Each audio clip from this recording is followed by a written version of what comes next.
Welcome back to Power Lunch. Some big names gearing up for earnings next week. Disney, Coinbase, Airbnb, Baidu, and SoftBank. Just a few of the heavy hitters on the docket. So what should investors be watching heading into another flood of reports? Let's ask your Trading Nation team today. Bill Baruch of Blue Line Capital and Gina Sanchez of Chantico Global and Lido Advisors. Gina, we will start with you. Take your pick. A lot of names to go through. What should we be watching and where?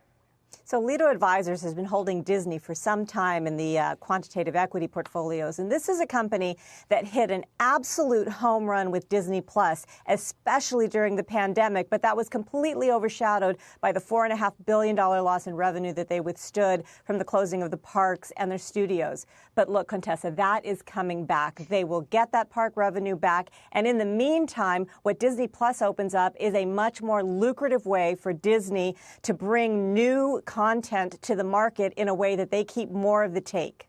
Yeah, the subscriber numbers are going to be key. Bill, what are you watching? Disney or some of those other names catching your attention more?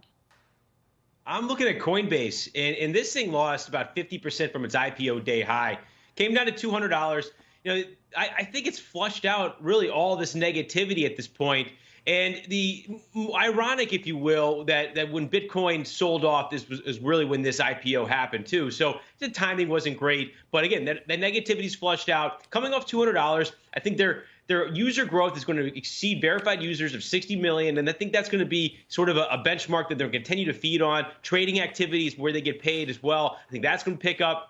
So even if Bitcoin continues to sell off, I think the activity is going to pick up. If Bitcoin rallies, I think activity would pick up. Overall, though, I've been pretty vocal about I am invested in the crypto space.